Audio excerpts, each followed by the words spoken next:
Anda menyaksikan Breaking News Kompas TV, Saudara. Televisi Nasional Iran mengumumkan Mujtaba Khamenei sebagai pemimpin tertinggi Iran menggantikan ayahnya Ayatollah Ali Khamenei yang terbunuh dalam serangan gabungan Amerika Israel. Pengumuman Mujtaba Khamenei yang berusia 56 tahun sebagai pemimpin tertinggi disambut rakyat Iran.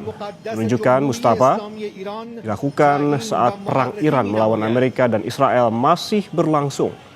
Namun, Mujtaba Khamenei belum banyak terdengar sejak perang dimulai. Mujtaba juga belum pernah masuk ke struktur pemerintahan Iran. بهت فرو رفته است.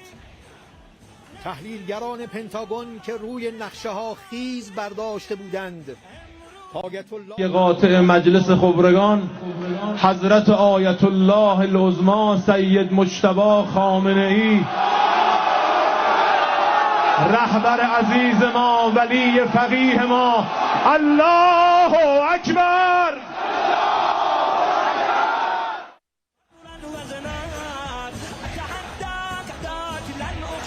Mujtaba Khamenei juga akan menjabat sebagai Panglima tertinggi militer dan Garda Revolusi Iran. Sebagai Ayatollah, Mujtaba Khamenei juga memiliki wewenang atas kelanjutan pengayaan uranium Iran. Mujtaba terpilih atas putusan majelis pakar yang beranggotakan 88 ulama Iran yang bertugas memilih pemimpin tertinggi.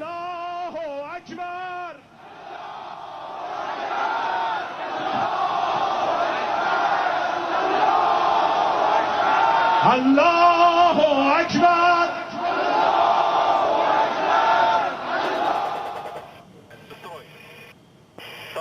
Sementara itu, Saudara, berikut ini adalah visual yang dirilis oleh Kementerian Pertahanan Uni Emirat Arab yang memperlihatkan pertahanan udara Uni Emirat Arab menghancurkan drone Iran. Otoritas militer Uni Emirat Arab bilang 16 rudal Iran dihancurkan. Sementara total 117 drone terdeteksi di wilayah udara Uni Emirat Arab, 113 diantaranya berhasil dihancurkan.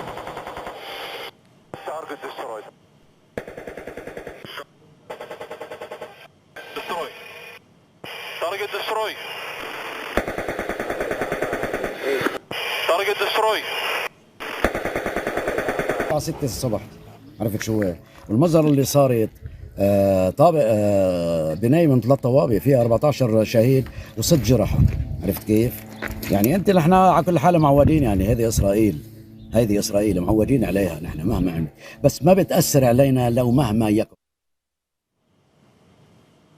Saudara, Televisi Nasional Iran mengumumkan Mujtaba Khamenei sebagai pemimpin tertinggi Iran menggantikan ayahnya Ayatollah Ali Khamenei yang terbunuh dalam serangan gabungan Amerika Israel. Lalu bagaimana Ayatollah Mujtaba Khamenei memimpin Iran berperang melawan Israel dan Amerika Serikat? Kita akan langsung bahas bersama pengamat Timur Tengah Hasibullah Satrawi melalui sambungan daring. Pak Hasibullah, selamat pagi. Selamat pagi, Kompas TV. Pak Hasibullah, menurut Anda dengan terpilihnya sosok Mujtaba, seperti apa sosok ini? Karena memang sebagai putra mendiang dari Ali Khamenei, ini belum terdengar begitu jelas begitu sosok dari Mujtaba ini.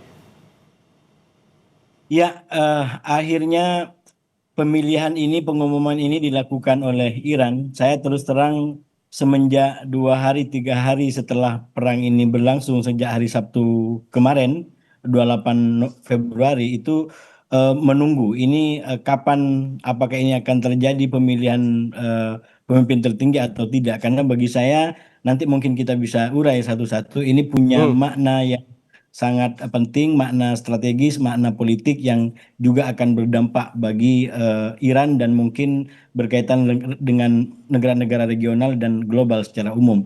Tapi untuk sementara Mas, sejauh yang saya ikutin, pemilihan ini dilakukan kurang lebih jam 1 dini hari waktu Iran, atau kurang lebih jam 3 atau 4 4.30 waktu Indonesia Barat karena ada selisih kurang lebih 3 jam setengah. Nah, itu artinya saya menghitung berarti pemilihan ini atau pengumuman ini kurang lebih dilakukan di jam 231 semenjak operasi ini, serangan ini dilakukan oleh Amerika dan Israel pada hari Sabtu jam 1 siang waktu Indonesia Barat. Saya menggarisbawahi dua hal dari pengumuman ini. Yang pertama adalah secara timing.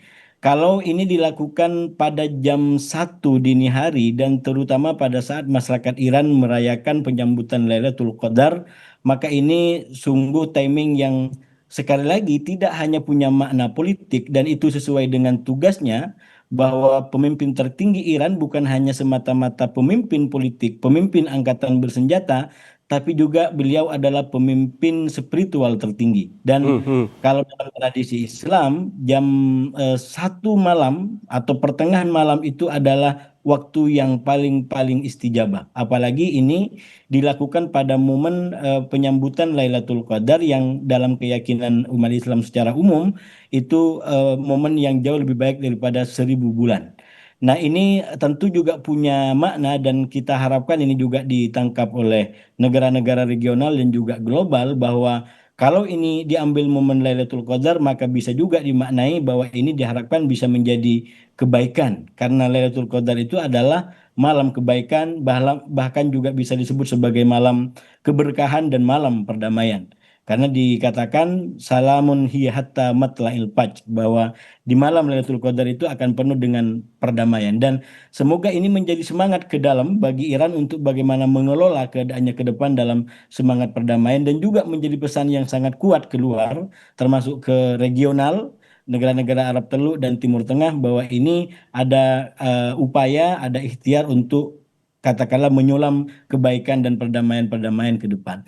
Dan yang kedua, saya ingin memaknainya secara politik. Nah, ini yang selalu saya sampaikan berkali-kali, bahwa masa depan Iran atau skenario Iran setelah serangan 28 Februari itu tidak terlepas dari dua, yaitu di antara skenario penggantian rezim yang diinginkan oleh Trump dan Netanyahu, atau justru pengukuhan rezim atau pembaharuan revolusi Islam Iran. Nah, pengumuman atau pemilihan daripada Ayatullah Mujtaba Khamenei ini menjadi indikasi yang sangat kuat dari rakyat Iran, dari bangsa Iran, bahwa mereka lebih memilih skenario yang kedua, yaitu skenario mempertahankan rezim, memperbaharui semangat revolusi Islam Iran.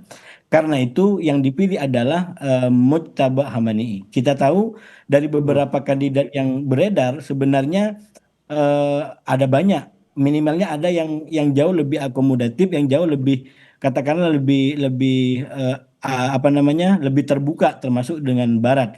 Nah, salah satu yang mengemuka dari sisi ini adalah cucu daripada Imam Khomeini, yaitu Hasan Khomeini, yang dikenal lebih lebih reformis. Tapi sekali lagi, kalau kita bicara demokrasi, kita konsisten dengan nilai kedaulatan bangsa-bangsa, maka masyarakat Iran punya hak untuk memilih siapa pemimpinnya, dan sekarang melalui majelis pakar yang terdiri dari 88 orang, yang dipilih adalah justru sosok Mujtaba Khamenei yang secara katakanlah secara nilai-nilai Iran sendiri sebenarnya ada hambatan-hambatan. Kalau dalam bahasa yang disampaikan oleh elit-elit Iran, ya, ada tantangan-tantangan. Salah satu tantangannya adalah fakta bahwa Mujtaba Khamenei adalah sang putra atau anak daripada Khomeini. Ini menjadi sebuah tantangan karena Iran secara konstitusi tidak menginginkan penurunan tahta atau pewarisan kekuasaan. Dan ini untuk pertama kali, ya, pertama kali terjadi di mana Ayatullah yang tertinggi, mursyid yang paling tinggi itu kemudian turun, atau bukan turun, dipilih kepada putra yang bapaknya juga sebelumnya menjabat sebagai pemimpin tertinggi tersebut.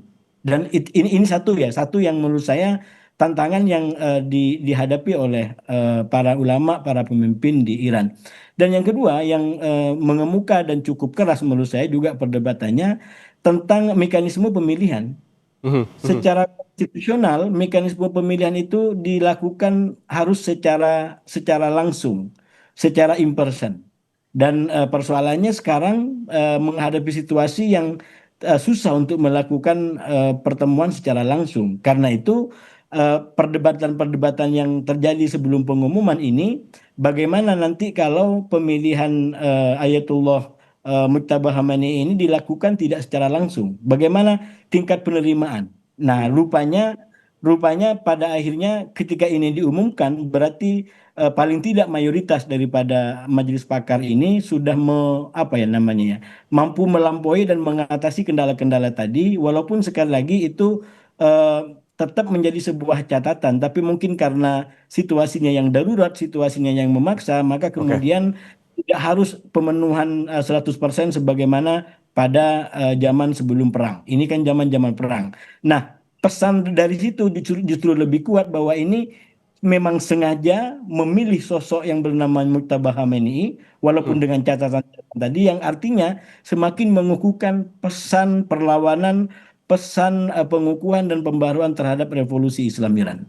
Oke, kalau melihat ada pesan perlawanan di sini dengan terpilihnya dari Mujtaba Khamenei ini, berarti artinya penunjukan Mujtaba dari pihak Iran masih jauh dari kata negosiasi dengan Amerika Serikat dan juga Israel.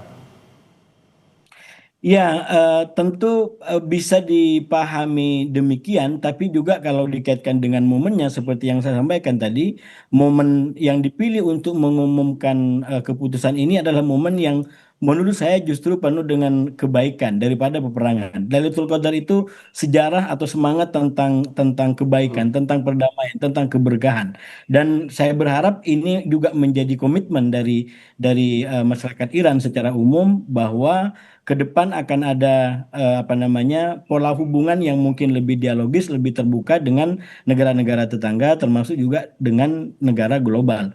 Dan pada waktu yang bersamaan, menurut saya ini juga pesan kepada negara-negara luar juga gitu. Kita tidak bisa hanya menunjuk Iran, karena apalagi Iran dalam realitas seperti sekarang yang dia berada pada posisi tidak punya pilihan lain kecuali bertahan. Iran kalau kita mau lihat dari sisi manapun, dia adalah pihak yang diserang. Dia tidak melakukan serangan apapun. Walaupun memang tuduhannya bahwa dia mengembangkan senjata nuklir atau mengembangkan rudal. Tapi nuklir pun dinyatakan oleh lembaga-lembaga yang terkait, Iran tidak memiliki ke sana. Dan rudal pun, kalaupun dia punya rudal, itu dia tidak pernah gunakan untuk ofensif, untuk menyerang lebih dulu.